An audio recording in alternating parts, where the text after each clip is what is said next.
ChatGPT 4 has been launched, with many new features like a real-time database.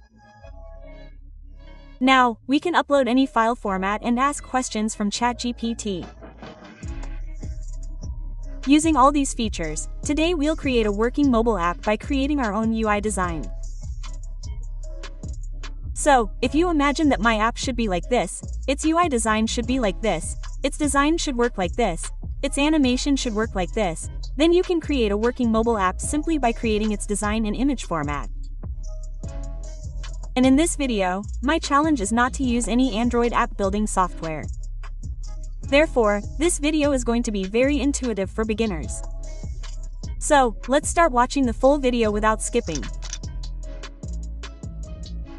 First, let's create the UI design for our app. I'm using CV to create the UI design. You can use any other photo editing software if you prefer. To create the UI design, select the phone's wallpaper size. You can also check the aspect ratio, as this size will be perfect for all devices.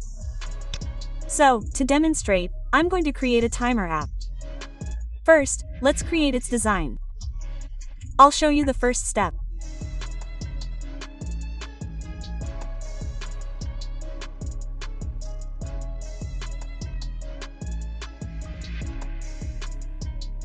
So, I've created a basic UI design for the timer app.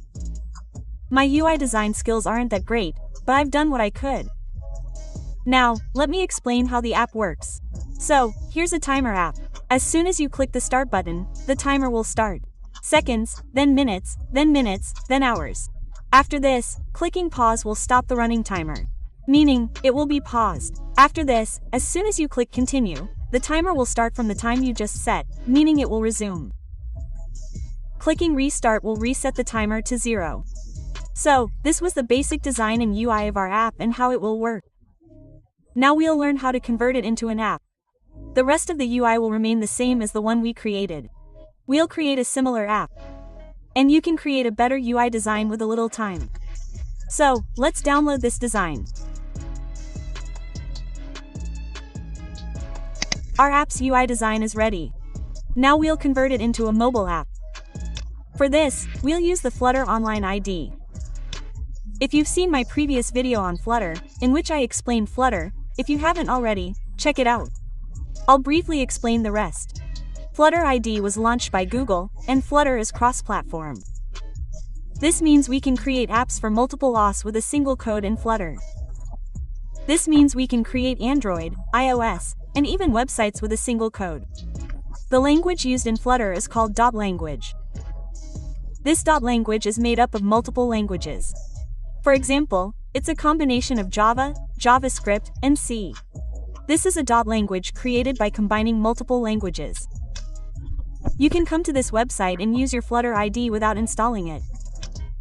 First, click Sign Up and create an account. I've already created an account here. So, let's log in. After logging in, the interface will look something like this. Click Show here and you'll see several templates. To create your project, we need to create a Flutter project. We want to create an app using our UI design.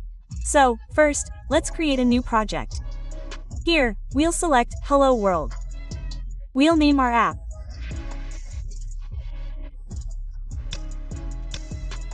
This is our app's app name and this is its package name. Then, click Create, and a new project will be created. Let's open it.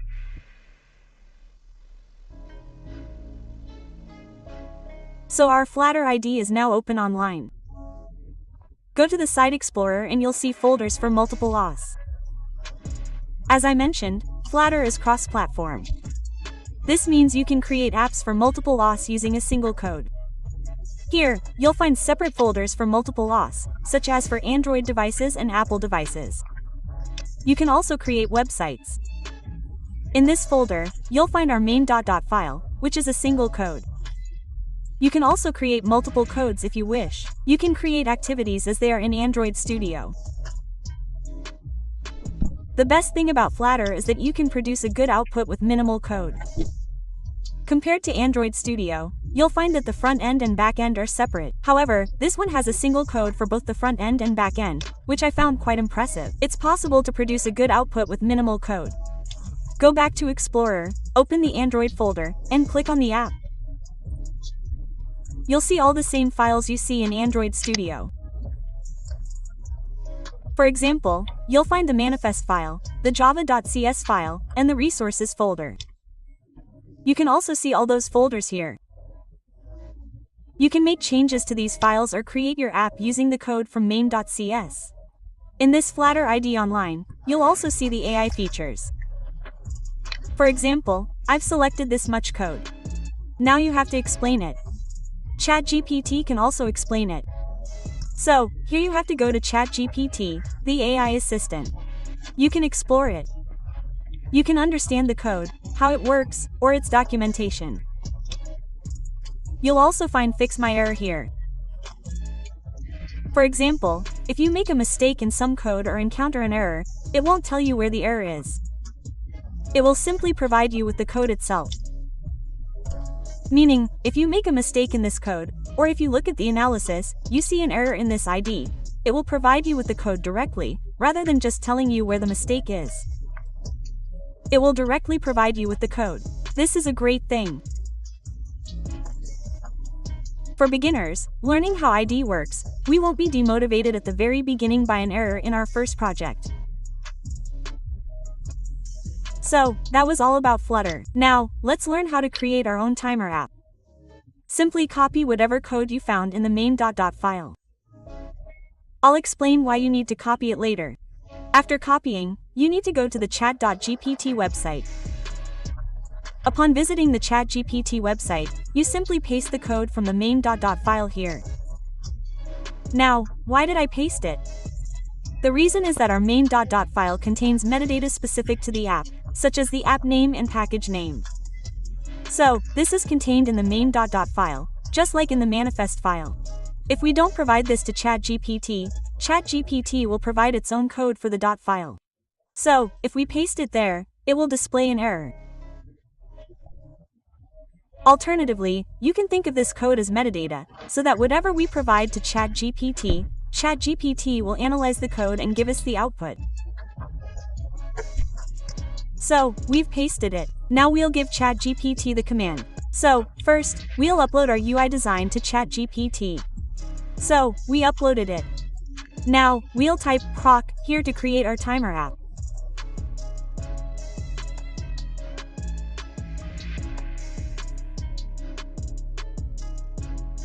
So, I've typed PRM on ChatGPT. This is my app UI. I'll make a timer app.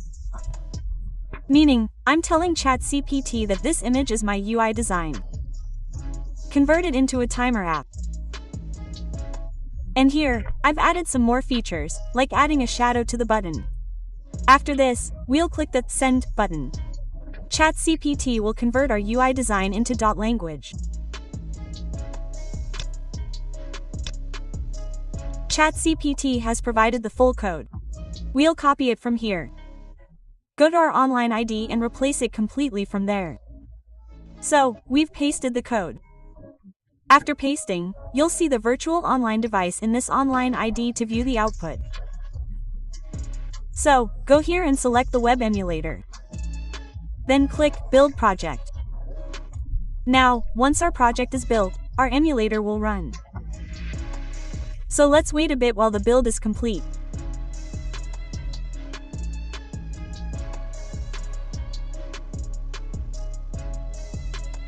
Our virtual device is open, and the app is created exactly as we created it in the UI design.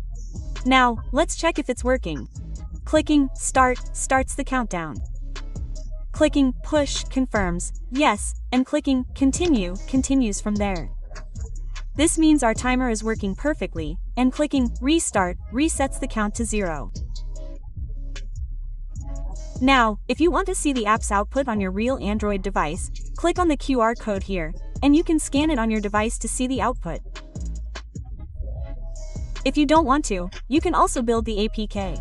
But if you want to see it, you can view it in your browser. And you can also change the expectation ratio for different devices by clicking on the virtual device here. So, our app has been created exactly as we created it in the UI design. Well, we won't call it 100%, but 70% of our app has been created exactly as we had created it in the UI design. Now, you can make any changes you want to it by giving commands and copying and pasting on chat.gpt. It has been created very well as per your convenience. If you want, you can prepare even better and get the output on chat.gpt. So, our app is working successfully. So now let us learn how to build our app. That means how to convert it into an APK file. Before converting into an APK file, first of all we should learn how to change the icon. So, to change the icon for Android, then open the Android folder here. And here, go to the app, and here to the resources folder, and here to the resources folder. All the folders you see here, all the folders visible below the drawable, each one will have an icon.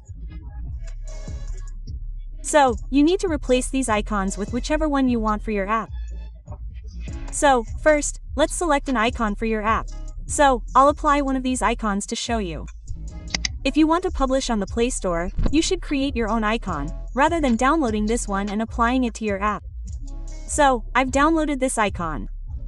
Now, let's see how we'll apply it to our app. So, go back to the online ID and upload it here. Click on Upload File. But make sure you remember the name you've given here. You can rename it from here, copy its name from here, and use your icon's name.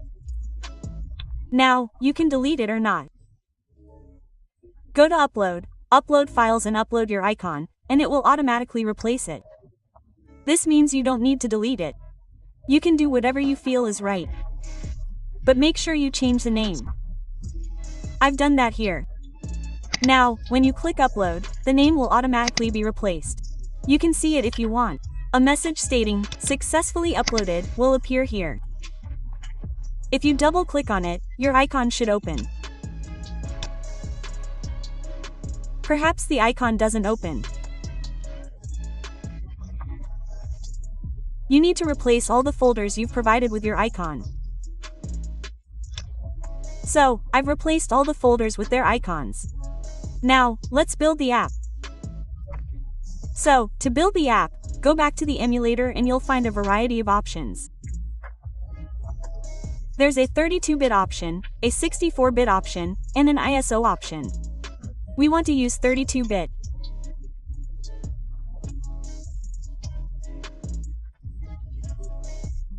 Simply click on the fourth option, or the fourth option, and click the play button. Our APK file will begin building. This will take 10.2 minutes. So, our APK file has been successfully built. Click on Get My APK here. You can download it from here or scan the QR code. The APK file for our app has been downloaded. Now you can install it on your device. But before that, if you're new, please don't forget to subscribe to the channel. And many of you have been asking me why I'm not making new videos. So my exams were going on right now, so I am making this video during the exam time. So if possible, please support me a little. By the way, I haven't made any videos in so many days, so the channel is down. So please support me a little. So let's see the output now.